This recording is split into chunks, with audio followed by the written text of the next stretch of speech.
शतक या बतख? बतख माने डक, डक माने जीरो। ऐसा लगता है कि टीम इंडिया के विकेटकीपर बल्लेबाज संजू सैमसन जो हैं वो फिलहाल सिर्फ इसी सोच के साथ, इसी फॉर्मूले के साथ खेलने उतरते हैं कि या तो चांद तक और नहीं चले तो शाम तक।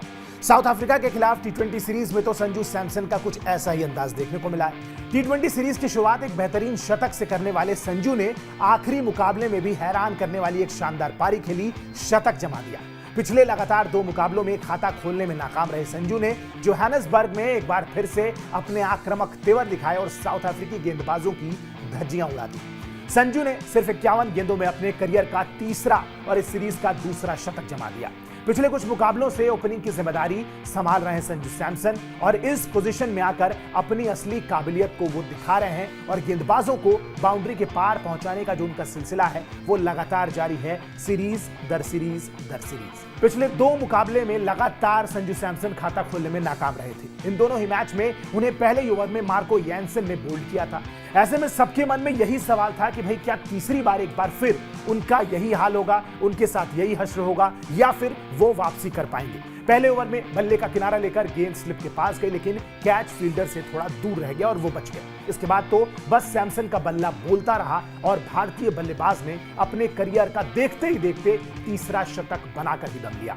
संजू ने अभिषेक शर्मा के साथ मिलकर पावर प्ले के अंदर ही पहले 73 रन की विस्फोटक साझेदारी की टीम को एक तेज शुरुआत दिला दी। अभिषेक तो बड़ी पारी नहीं खेल सके, लेकिन संजू ने हमला जारी रखा।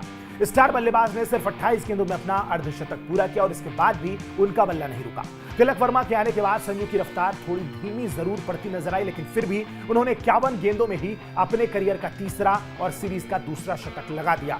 तिलक वर्मा ने भी बेहतरीन पारी खेली और 120 रन की नॉट आउट पारी खेली और मानना होगा इस बात को कि भाई तिलक वर्मा की पारी के आगे संजू सैमसन भी फीके पड़ गए। लेकिन बात यहां पे सेंचुरीज की हो रही है। एक साल में आपको बता दें कि एक कैलेंडर ईयर में दुनिया का कोई भी बल्लेबाज, भारत तो बहुत दूर की बात है, दुनिया का कोई बल्लेबाज ऐसा नहीं है जिसने एक साल के अंदर 3 टी20 शतक लगाए हो। संजू सैमसन दुनिया के ऐसे पहले बल्लेबाज बन चुके हैं जिन्होंने एक ही साल में 3 टी20 शतक लगाए हैं। 2 इस सीरीज में और 1 इसके पहले बांग्लादेश की सीरीज में लगाया था। संजू ने शतक तक पहुंचने में 7 चौके और 8 छक्के जमा दिए थे। वहीं सिर्फ संजू ही नहीं बल्कि तिलक वर्मा ने भी उनका पूरा साथ दिया और खुद अपनी शानदार फॉर्म को जारी रखते हुए लगातार दूसरा शतक जमा दिया।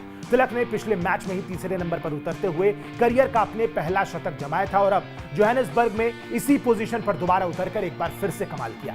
तिलक वर्मा को हालांकि साउथ अफ्रीकी फील्डर्स का भी पूरा सहयोग मिला, जिन्होंने उनके 2 इजी कैचेस छोड़ दिए, जबकि संजू का एक कैच टपकाया गया। कुल मिलाकर साउथ अफ्रीका की जो फील्डिंग थी वो थोड़ी सी ऑर्डिनरी नजर आई, जो कि अमूमन देखने को नहीं मिलता है, लेकिन फिर भी जिस तरीके की बल्लेबाजी हुई काबिले तारीफ। तिलक ने इसका पूरा फायदा उठाया, जो 2 कैच उनके छूटे और सिर्फ 41 गेंदों में विस्फोटक सेंचुरी जमा दी और भारतीय टीम ने 283 रन का एक बहुत विशाल काय टोटल जो है वो साउथ अफ्रीका को दे दिया। कहीं ना कहीं भारतीय टीम में अब कंपटीशन बहुत हाई हो चुका है। जिस तरीके से 1 डाउन में लगातार तिलक वर्मा प्रदर्शन कर रहे हैं, बैक टू बैक सेंचुरीज लगा रहे हैं, तो वहीं चले तो चांद तक नहीं तो शाम तक वाले संजू सैमसन या शतक लगाते हैं या फिर शून्य पे आउट होते हैं, क्योंकि सीरीज में पहले सेंचुरी आती है, फिर डक आता है, फिर डक आता है और फिर सेंचुरी आती है। खैर, संजू सैमसन की इस ताबड़तोड़ पारी पर आपकी क्या प्रतिक्रिया है, कमेंट सेक्शन में जरूर बताएं। बाकी स्पोर्ट्स की दुनिया की तमाम बड़ी खबरों के लिए सब्सक्राइब कीजिए स्पोर्ट्स 9। नमस्कार।